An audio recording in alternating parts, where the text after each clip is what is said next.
우리가 구약 성경을 읽다 보게 하면 가끔 쉽게 납득이 안 되는, 이해가 안 되는 그런 사건이 있습니다. 그 중에 가장 많은 질문을 받게 되는 사건은 하나님께서 왜 에덴 동산에 아담과 하와를 창조해 놓으셨는데 그래서 아담과 하와만 만들어 놓으시지 선악과를 만드셔가지고 그걸 따먹게 하시고 또 하나님의 심판을 받아서 모든 인류가 타락하게 되는지, 아니 선악과까지 만들어 놓으셨다면 아담과 하와가 못 먹게 하시면 될 거 아니겠어요? 하나님께서 전능하신데. 그런데 그걸 왜 따먹게 하셔가지고 이렇게 온 인류가 고통을 당하게 하시는지, 그런 질문을 가장 많이 듣고요. 그건 하나님께 물어봐야 됩니다. 그 다음, 여러분, 우리가 잘 아는 대로 모세는 하나님께서 세우신 위대한 신앙의 지도자입니다. 다른 사람은 몰라도 이스라엘과 함께 이스라엘 구원을 위해서 정말 애를 쓰고 땀 흘리고 수고한 이 모세는 그래도 가나안 땅에 좀 들어가야 되는 거 아닙니까? 그렇잖아요. 그런데 우리가 성경에 보는 대로 모세는 가나안 땅에 들어가지 못합니다. 비스가 산 언덕에서 멀리 가나안 땅을 바라보고 모세는 느보산에서 죽었다고 성경은 기록하고 있습니다. 왜 뛰어난 하나님의 사람 모세, 이스라엘과 동고동락을 했던 그 모세가 왜 가나안 땅에 못 들어가는 겁니까? 참으로 유감스러운 일입니다. 그것도 하나님 나라 가면 물어볼 일입니다. 그 다음 또 질문은 애굽에서 나온 이스라엘 백성들이 오늘 본문에 말씀하시는 대로 가나안 땅에 다 들어가지 못하고 20세 이상 여호수아와 갈렙을 뺀 모든 사람은 다 죽습니다. 광야에서요. 아니, 애굽에서 인도에 내셨으면 가나안 땅까지 다 들어가게 하시지 왜 광야에서 그렇게 죽을 사람을 이렇게 구원을 하시는지, 그것도 참 궁금한 내용입니다. 뿐만 아니라 오늘 본문에서 볼 수 있듯이 하나님께서는 이제 가나안 땅 들어가기 직전 요단강만 건너면 가나안 땅 들어갈 수 있는 그런 지점에 와 있어요 지금. 근데 여기서 가나안 땅을 보게 한 다음에 바로 들어가지 않고 하나님께서 광야로 돌려보내십니다. 무려 40년 동안요. 왜 이러한 일이 있어야 하는지 성경에 보면 우리에게 분명한 대답을 주고 있습니다. 그리고 하나님의 분명한 이유가 있습니다. 그래서 바로 가나안 땅으로 못 들어가고 광야로 돌아서 40년이 지난 다음에 애굽에서 나온 20세 이상 남자는 모든 사람은 여호수아 갈렙에 다 죽고 남은 유아들만 가나안 땅으로 들어가게 되는 것입니다. 여러분, 애굽에서 나왔다고 해서 그것만 가지고 자유인이다라고 말할 수 없습니다. 가나안 땅까지 들어가야 진정한 해방을 누리는 거 아니겠습니까? 출애굽만으로는 자유가 아닙니다. 약속의 땅 들어가야 진정한 자유인이 되는 것입니다. 이스라엘 백성들을 보십시오. 그들은 자유를 얻은 것 같습니다. 애굽에서 430년 노예 생활하다가 해방돼서 나왔어요. 나와서 겉으로는 자유를 얻은 것 같지만 실은 자유를 잃어버렸습니다. 그리고 광야에서 죽어버립니다. 참으로 유감스러운 이야기입니다. 거기에 대해서 오늘 25절 신명기 1장 21절 22절을 보게 되면 여기에 분명 가나안에서 나온 이스라엘 백성이 가나안 땅에 들어가지 못한 그 이유, 그리고 광야로 돌아가게 된 그 이유가 하나님의 경륜적인 심판이었다라는 사실을 우리에게 말씀해 주고 있습니다. 여러분, 자유와 자유인은 같은 것이 아닙니다. 자유로운 정치, 자유로운 경제, 자유로운 여건, 자유로운 환경, 이 모든 것이 자유로울 수는 있지만 그 사람이 자유인이 되지 못한다면 그 좋은 환경, 자유로운 환경, 모든 것, 그에게 복도, 선도, 이런 것도 될 수 없습니다. 그 사람이 자유인이 못 된다면 말입니다. 여러분, 돈이라고 하는 것, 우리가 생활하는데 참으로 유익한 것입니다. 돈이 있으면 먹고 싶은 거 다 먹을 수 있고, 입고 싶은 거 다 사 입을 수 있습니다. 그런데 그 돈을 가진 사람이 자유인이 되지 못한 채 돈의 가치를 모르고 그 돈을 바로 쓸 줄 모르고 잘 관리할지 모른 채 그 돈을 갖고 있다면 그 돈이 그 사람을 망하게 만들 것입니다. 그 돈으로 말미암아 그 사람은 더 큰 불행을 얻게 될 것입니다. 자유인이 못 되면요. 여러분, 하고 싶은 일을 마음대로 할 수 있다는 것이 자유가 아닙니다. 조심해야 됩니다. 그건 방종입니다. 마땅히 해야 할 일을 하는 것이 진정한 의미에서의 자유입니다. 미국의 아브라함 링컨 대통령은 노예와 자유인은 공존하지 않는다라는 유명한 말을 했습니다. 여러분 아신 대로 링컨 대통령이 미국의 노예 해방을 위해서 남북 전쟁을 치를 때 어느 날 그 노예 해방을 반대하는 강요들이 다 모여와서 링컨을 협박했습니다. 당신이 노예 해방을 계속한다면 우리 모든 내각은 총사퇴할 것입니다. 그러니 알아서 하십시오 라고 링컨을 협박을 하자 링컨 대통령은 하루만 좀 생각할 여유를 달라고, 그런 다음에 기도실로 들어가서 밤새도록 링컨은 기도했습니다. 하나님, 우리를 의의 길로 인도해 주십시오.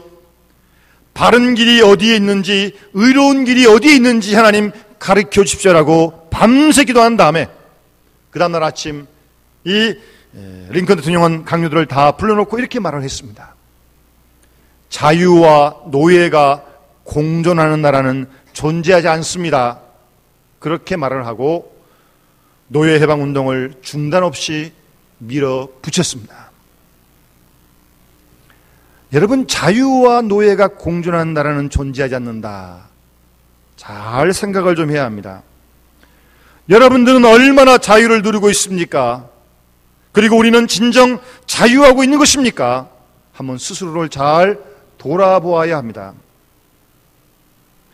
한편 어떻게 보면 우리 주위에 참으로 비참한 노예로 살아가는 사람들이 많이 있습니다. 무슨 쇠사슬에 손목이 묶여있다는 것이 아닙니다. 겉으로는 마음대로 다 다니고 마음대로 다 먹는 것 같은데 자유인이 아닙니다. 비참한 노예 상태에 있다는 말입니다. K 힐트란 분이 이런 말을 했습니다. 신을 대신하여 우리를 지배하는 세 가지 힘이 있는데 돈과 명예와 향락이 그것이다. 그렇게 말을 하면서요, 이 돈과 명예와 향락, 이 세 가지와의 관계를 완전히 끊을 수 있을 때 그 사람이 바로 자유인이 될 것이다. 그런 말을 했습니다. 여러분 주위에서 돈의 노예가 된 사람 많이 볼 수 있죠? 돈의 노예가 돼서 돈은 많은지 모르겠는데 참 한편 비참한 그런 사람이 있고요. 또 어떤 사람은 명예의 노예가 된 사람이 있습니다. 하찮은 명예를 위하여 허덕이는 모습, 참으로 꼴볼견입니다. 도대체 명예와 체면이 무엇이기에 저 모양 조건이 되어야 하는지, 양심도 다 팔아먹고 인격도 다 팔아먹고 눈에는 안 보인 것 같으나 그 명예라고 하는 것, 그것이 사람을 정말 비참하게 만들고 있다는 사실을 잘 모르고 있는 것입니다. 향락도 그렇습니다. 향락적인 습관에 매여서 벗어나지 못한 채 향락의 노예가 된 젊은이들의 모습, 바로 오늘 그 모습이 현대인들의 모습이 아니겠습니까? 돈, 명예, 향락, 이 세 가지로부터 온전히 자유하지 못하는 한 진정한 의미의 자유인은 될 수 없습니다. 먼저 진정한 자유인이 되기 전에는 어떠한 자유스러운 여건도 그것이 아무리 좋다 할지라도 그를 행복하게는 할 수 없다는 사실을 우리는 잘 알아야 합니다. 오늘 본 말씀을 다시 한번 자세히 봅시다. 하나님께서 이스라엘 백성들을 홍해의 광야길로 되돌려 보내십니다. 어렵게 가나안 접경까지 요단강만 건너면 가나안 땅 이르는 그 지점에 왔는데 이제 다시 광야로 하나님이 돌아가라고 되돌려 보내십니다. 그리고 광야에서 40년 동안 떠돌게 하십니다. 여러분, 그 이유가 무엇일까요?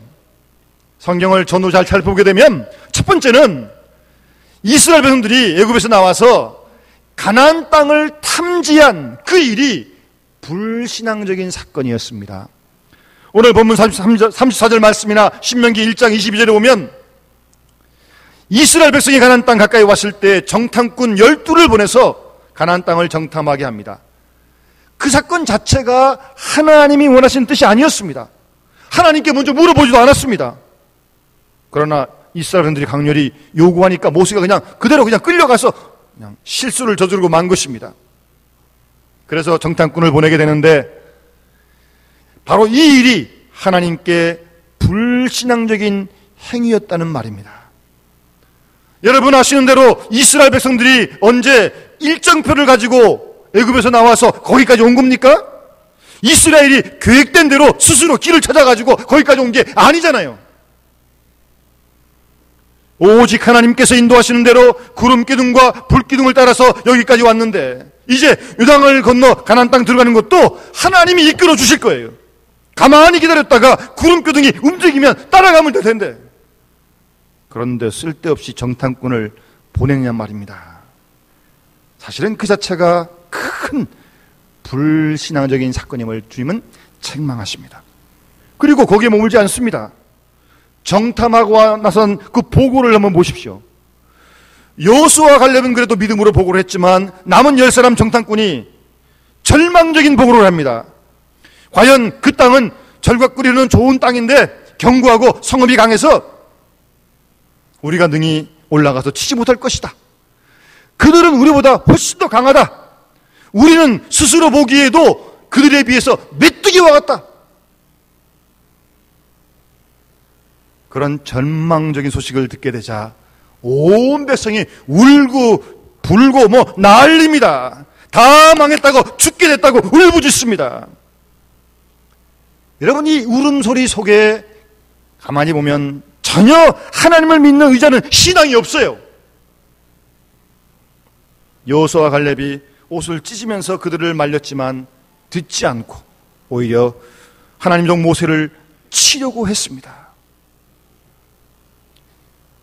신앙적인 세계관에 대하여 마음을 열지 못하고 그 내용을 받아들이지 못하고 불신앙적으로 거역하고 반항하고 하나님을 원망했습니다. 심지어 우리가 한 사람을 세워가지고 애굽으로 돌아가자 그렇게 뜻을 품은 무리가 생겼습니다. 그리고 집단화해서 그걸 행동으로 옮기는 그런 반항적인 행동까지 했습니다. 여기에 하나님께서 심히 진노하셨습니다. 그래서 안 되겠다. 너희는 다시 광야로 돌아가라. 자유는 얻었지만 너희는 아직 자유인이 아니다. 노예 생활을 좀 더 해야 되겠다. 라고 하나님께서 말씀하시며 그들을 광야로 되돌려보냈습니다. 40년 동안요. 이스라엘 백성이 가나안 땅에 들어갈 자격이 없었기 때문에 하나님께서 광야로 돌려보내신 것입니다. 그래서 그들을 광야에서 40년 동안 머물게 합니다. 이스라엘은 하나님을 원망했습니다. 여러분 이 원망하는 죄처럼 무서운 죄가 없습니다. 그리고 원망하는 사람은 결코 자유인이 아닙니다. 원망한다는 것은 자신의 주인의식을 망각하는 것입니다. 원망하는 시간은 나의 존재감, 나의 정체감을 포기하는 시간입니다. 모든 일의 책임을 내가 져야 하는데, 내가 주인인데 그 책임을 다 남에게 돌립니다. 내 가난의 책임도 남에게 돌리고 내 실패의 책임도 남에게 돌립니다. 그 순간 나라고 하는 존재는 다 없어지는 거예요. 이미 정신적으로 노예가 되는 것입니다. 절대 주인의식을 가진 사람은 아무도 원망하지 않습니다. 원망하는 그 순간 그는 결코 주인이 아닙니다. 우리는 이 사실을 잊지 말아야 합니다. 자유의 뜻을 모르면 결코 자유인이 아닙니다. 자유를 위하여 주어지는 엄청난 대가를 모르면 그 사람도 자유인 아닙니다. 그리고 자유에 따르는 의무와 책임을 모르면 더더욱 그 사람 자유인 아닙니다. 여러분, 탕자가 아버지 유산을 미리 땡겨받고 아버지 간섭이 싫어가지고 나가서 자기 마음대로 생활을 합니다. 속으로는 자유다 그랬겠죠. 그게 자유한 생활입니까? 허랑방탕하고 어둠의 종이 되고 타락의 종이 되고 죄악의 노예가 되어버리지 않습니까? 자유인인 것 같지만 실로 그 탕자는 전혀 자유를 잃어버린 사람이 되고 말았습니다. 오늘 본문 말씀 보십시오. 나의 영광과 애굽과 광야에서 행한 나의 기적을 보고도 이같이 10번 나를 시험했다고 22절에 분명히 말씀하고 있습니다. 이스라엘 백성이 그들을 애굽에서 구해내신 하나님을 시험했습니다. 이미 하나님께서 허락하신 놀라운 이적에 대하여 만족하지 아니하고 이미 보여주신 하나님의 능력에 대하여 다 보지 않았습니까? 홍해도 건너고 만나도 먹고 메추라기도 먹고 그런 능력에 대해서 전적으로 신뢰하지 않는 바로 그것이 하나님을 시험하는 것입니다. 하나님께서는 능력으로 우리를 인도하셨습니다. 하나님의 그 크신 능력으로 권능으로 오늘 우리가 있는 것입니다. 그런데 이 사실을 받아들이지 못하고 하나님의 그 많은 능력과 이적을 보고도 그 커다란 이적 가운데 살면서도 거듭거듭 하나님을 시험하고 있습니다. 그래서 하나님께서 말씀하십니다. 나의 영광과 광야에서 행한 나의 이적을 보고도 이같이 10번이나 나를 시험하고 내 목소리를 청종치 아니한 그 사람들, 내가 조상들에게 맹세한 땅을 결단코 보지 못할 것이다. 이스라엘의 불신앙, 하나님을 시험한 일에 대해서 하나님께서 분명히 지적하시고 책망하십니다. 또 23절 말씀하십니다. 나를 멸시하는 사람, 하나님의 능력도 하나님의 권능도 하나님의 심판도 없는 것처럼 하나님을 멸시했다는 말입니다.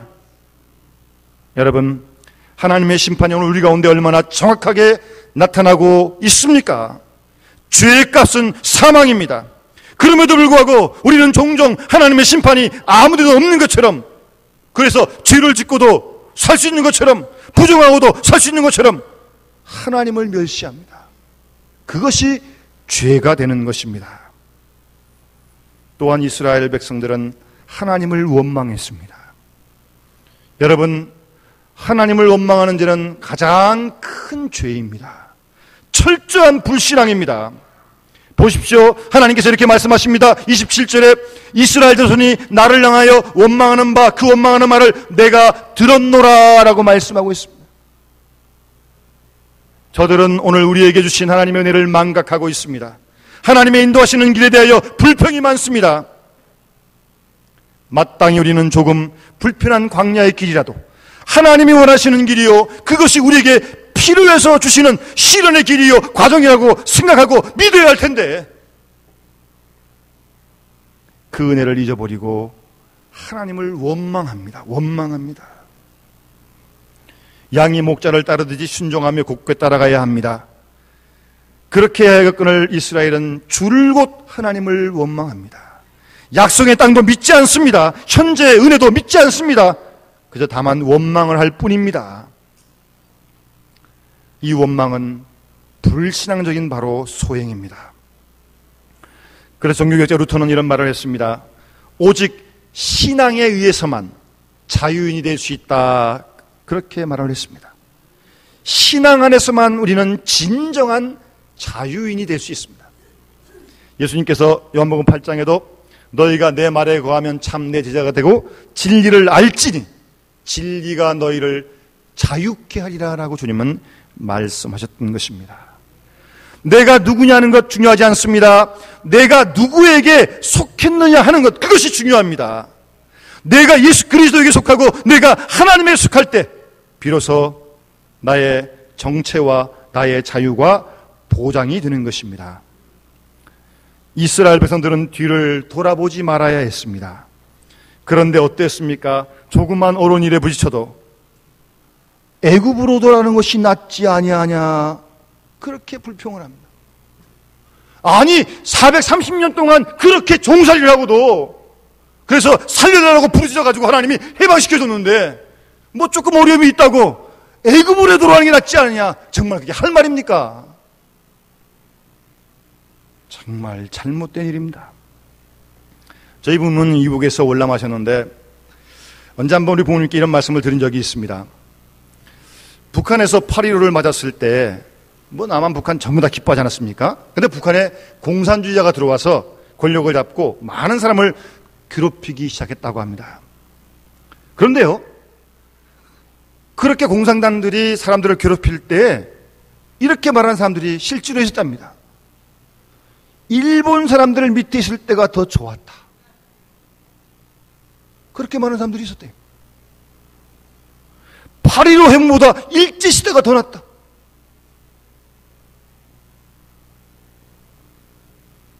여러분, 아무리 어렵고 고통스럽기도 어떻게 자유인 되기를 포기할 수 있습니까?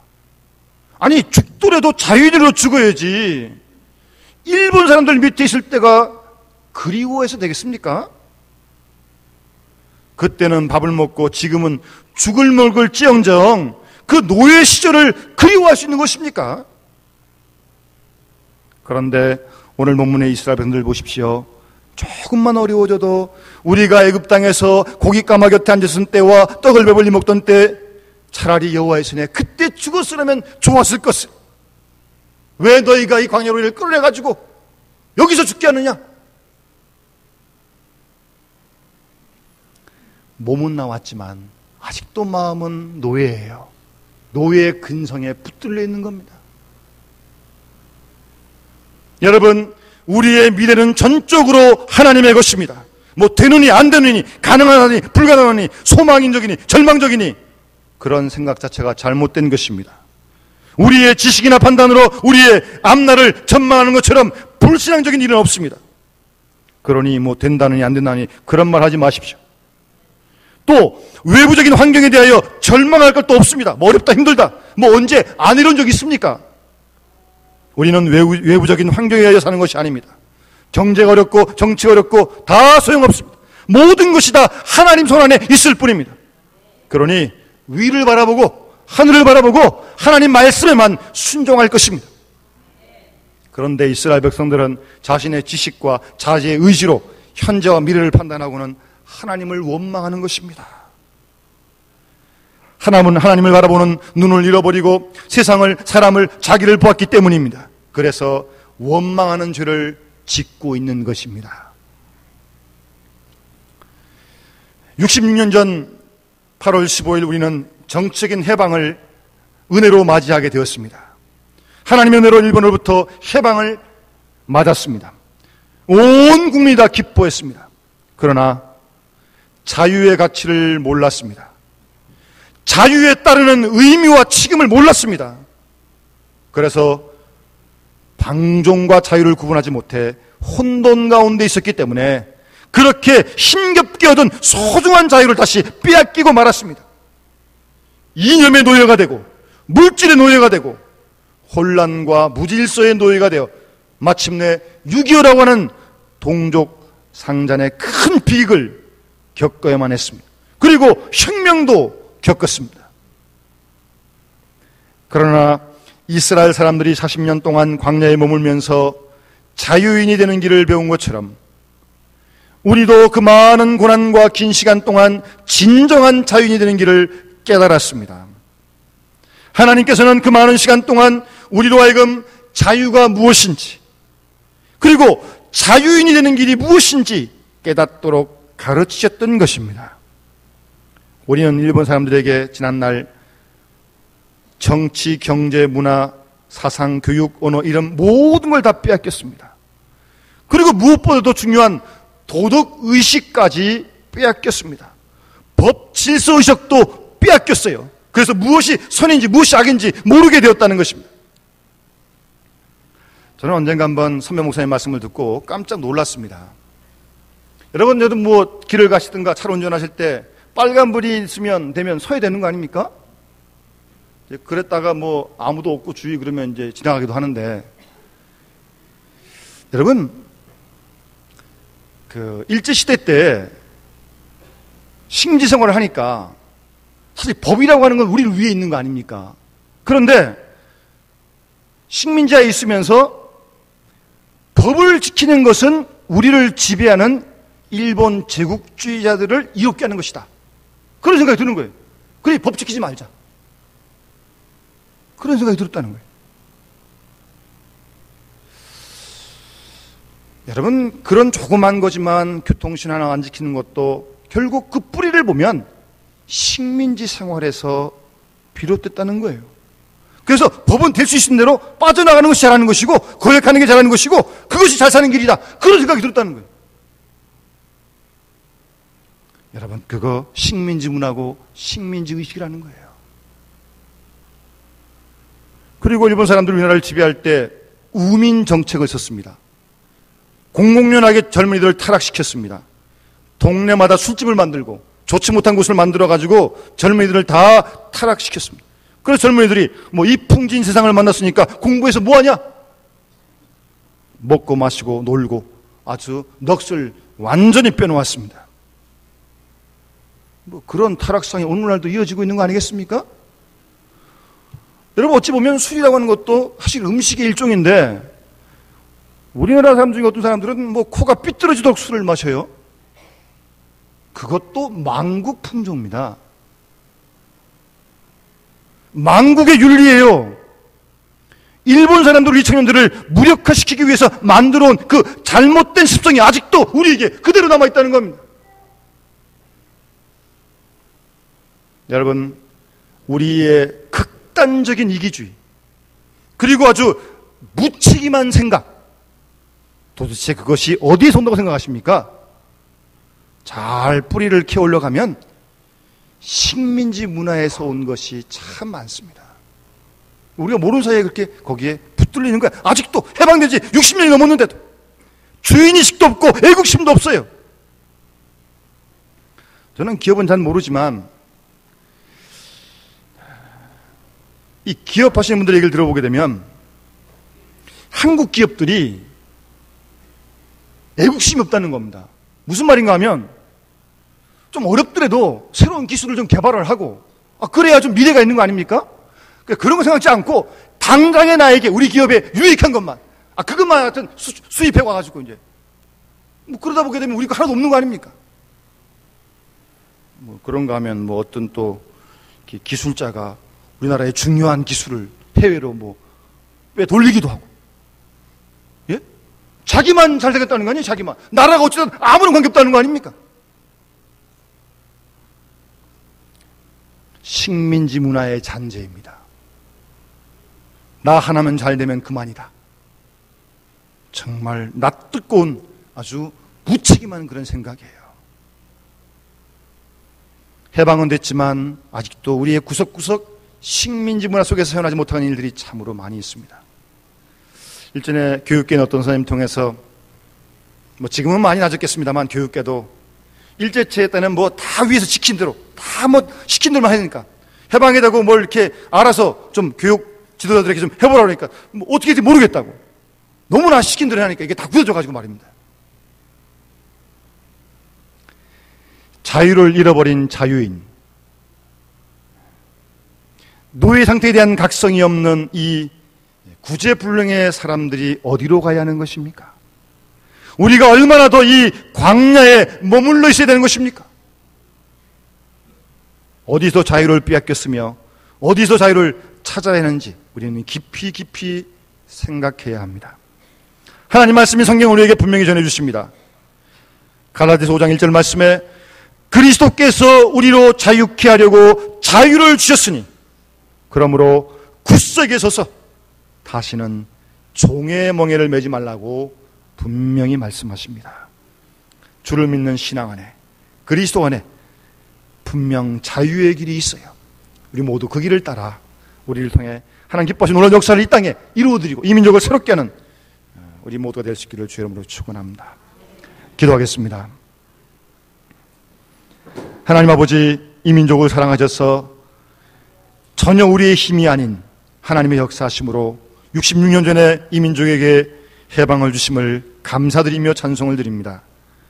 주님이 주신 귀한 자유를 잘 관리하지 못하여 어려움을 겪은 이 민족을 불쌍히 여기시고 다시 한번 그리스도 안에 참 자유의 길이 있음을 굳게 믿고 우리가 주 안에서 진정 자유한 자유인이 되어지는 놀라운 복을 허락해 주시옵길 원하오며, 그럼 우리를 통해서 하나님께서 교육하신 놀라운 역사를 이 땅에 이루어지는 우리와 우리 온 교회 되도록 하나님 축복해 주시옵소서. 감사드리며 예수님 이름으로 간절히 기도드리옵나이다. 아멘.